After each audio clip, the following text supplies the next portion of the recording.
स्वागत है आप लोग का फिर हमारे चैनल द 7 यूनिटी में। आप देख सकते हैं पीछे किस तरीके से गर्मी बढ़ गई है इस विज्ञान संकाय में।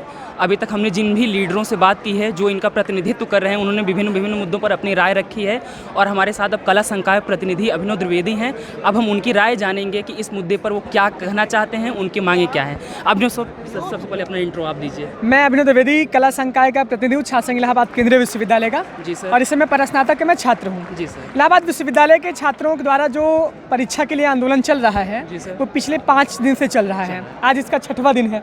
एक यज्ञ होता है, उस यज्ञ में सबकी अपनी अपनी आहुति होती है। जी सर। यह आंदोलन आम छात्रों का है जो द्वितीय और तृतीय वर्ष के जो छात्र हैं, जिनकी साल भर कक्षाएं ऑफलाइन मोड में नहीं चली हैं, कक्षाएं ऑनलाइन मोड में चली हैं। इसके बाद आपने एक लॉलीपॉप दे करके 1 महीने का समय बढ़ा करके जो परीक्षा का मोड आपने ऑफलाइन तय किया है, इससे बहुत सारे छात्रों की समस्या है। समस्या यहाँ पर ये आ रही है कि 3 वर्षों का रिजल्ट 1 वर्षों पे निर्भर है। जी सर। जो सेकेंड ईयर के विद्यार्थी हैं उनका 2 वर्षों का रिजल्ट 1 वर्ष पे निर्भर है। इसके साथ साथ जो बीएससी के छात्र हैं और जो बीकॉम के छात्र हैं वो कॉमर्स स्ट्रीम से हैं और साइंस स्ट्रीम से हैं। तो आर्ट्स नहीं है कि वो रट के किसी भी चीज़ को आसानी से पढ़ लेंगे। जी सर। दूसरा मुद्दा यहाँ पे आ रहा है कि छात्र परीक्षा से नहीं भाग रहे हैं। आप ऑनलाइन परीक्षा हर एक विभाग में लिया जा रहा है।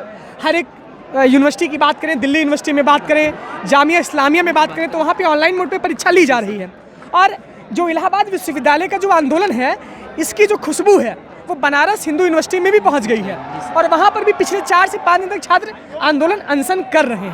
कक्षाएं ऑनलाइन मोड पे ठीक से पढ़ाई नहीं है तो आप ऑनलाइन परीक्षा करना नहीं था। तो यहाँ कोई ऐसी क्या गवर्निंग बॉडी थी जिससे आप कंसल्ट करते या अपनी बात को रख पाते? देखिए, गवर्निंग बॉडी हर एक विश्वविद्यालय में है। जी सर। लेकिन यहाँ की गवर्निंग बॉडी के अंदर उतना दमखम नहीं है कि छात्र छात्राओं की समस्याओं को वो सुन सके।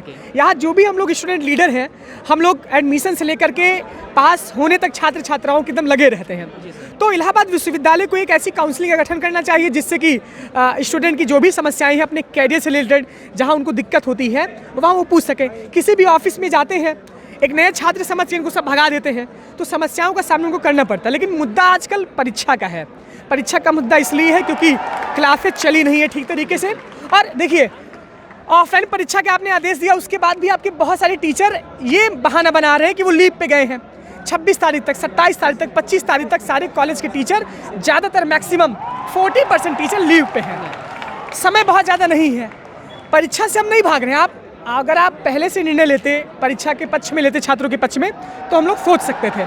लेकिन मान लीजिए जो छात्र इस तृतीय वर्ष में कमजोर प्रदर्शन किया, वो तो 3 साल उसका तो बर्बाद चला गया, उसकी पूरी जिंदगी, उसका पूरा कैरियर तो दांव पे लग गया। तो समस्या यहाँ पर ये है। दूसरी बात ये है कि अभी भी ऑनलाइन क्लासेज अब तो ऑफलाइन चल रही हैं, लेकिन बहुत सारे विभाग में जो टीचर अपना कोर्स पूरा कर चुके हैं वो क्लास लेने आ ही नहीं रहे हैं। वो विश्वविद्यालय प्रशासन के भी बात को नहीं मान रहे हैं। उनसे कुछ बात करिए तो कहते जाके वाइस चांसलर से आप बता दीजिए। ये बहुत लॉजिकल समस्याएं हैं। और छात्र छात्राओं की मानवीय संवेदना को देखिए, उनके अंदर के आप जज्बातों को देखिए, आपको पता चलेगा। आप उनसे बात करेंगे ना तो उनके अंदर से आंसू निकल आते हैं अगर अपनी बात को बताते चलेंगे। वो कहीं ना कहीं सर, जैसे इस इलाहाबाद विश्वविद्यालय की जो रैंकिंग है, जो नेशनल रैंकिंग है, रैंकिंग से ये बाहर होता गया है और इसका क्रेज़ धीरे धीरे डाउन होता गया है।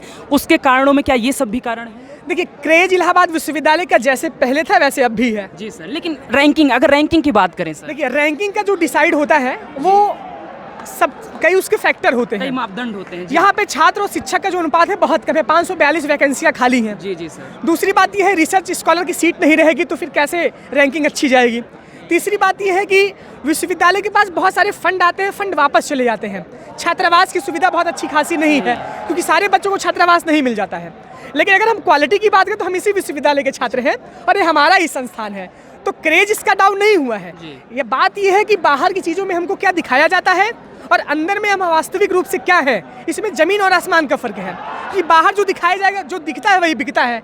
नफरत बुरी है, ना पालो इसे, दिलों में खली से है निकालो इसे, न इसका न उसका न तेरा न मेरा, ये इलाहाबाद विश्वविद्यालय सबका है, शिखर पे पहुंचा दो इसे। इलाहाबाद विश्वविद्यालय सबका है, शिखर पे पहुंचा दो इसे। जो सर एक मुद्दा उठता है छात्र संघ का मुद्दा, क्या छात्र संघ होता तो आसान हो जाता रास्ता? बिल्कुल, छात्र संघ होता तो ये चुटकी का काम था, क्योंकि छात्र संघ एक बहुत बड़ा दबाव समूह होता है। इतनी मेहनत नहीं करनी पड़ती। इतनी मेहनत करनी ही नहीं पड़ती। हमारे पदाधिकारी देखिए, अभी वर्तमान में छात्र संघ तो हुआ नहीं है, मैं निवर्तमान प्रतिनिधि हूँ। लेकिन जो भी नए नए, जैसे कि पौधे नहीं होते बगिया में, जो नए नए पौधे निकलते हैं, छात्र संघ इसको नेतृत्व करवाने का काम करता है। तो लीडरशिप यहाँ भी है। लीडरशिप वहाँ भी है। आज छात्र संघ की कमी हमें महसूस हो रही है, लेकिन यही छात्र छात्राएं जब आज इनके अधिकारों के लिए हम लोग लड़ रहे हैं, तो कल छात्र संघ के लिए भी जब एक बहुत विकराल आंदोलन होगा, तब ये भी उस यज्ञ में अपनी आहुति डालेंगे। तो कमियां महसूस हो रही हैं, लेकिन हम कहीं से भी किसी भी स्तर से कमज़ोर नहीं है। हम इनका जवाब ईंट का जवाब पत्थर से देने का प्रयास करेंगे। तो अभिनव जी, ये क्या कहना उचित होगा कि बहाल होना चाहिए छात्र संघ? बिल्कुल बहाल होना चाहिए, क्योंकि जब तक सत्ता के सामने विपक्ष नहीं रहता तो सत्ता निरंकुश हो जाती है, और निरंकुशता आप लोग देख रहे हैं। लगातार बड़े बड़े फरमान आ रहे हैं, ये सारी बातें हैं। तो छात्र संघ बहाल होगा और होना चाहिए, क्योंकि इलाहाबाद विश्वविद्यालय बहुत ऐतिहासिक छात्र संघ रहा है। आपसे जो लोग बाइट देते होंगे इसके गरिमा के बारे में आपको बताते होंगे। 135 वर्ष का छात्र संघ है, तमाम प्रधानमंत्री राष्ट्रपति दिए हैं, और जब तक छात्र नेतृत्व नहीं करेगा तब तक भारत के लोकतंत्र की असली चमक कैसे आएगी, आप ये बताइए। सर, कहें तो बहुत पता किया गया कि हाँ वीसी मीडियम मुखातिब हुई कि नहीं हुई, वीसी मीडियम का क्या रवैया है? देखिए, वाइस चांसलर महोदया, अभी तक तो उनसे हमारी खुद मुलाकात नहीं हुई है।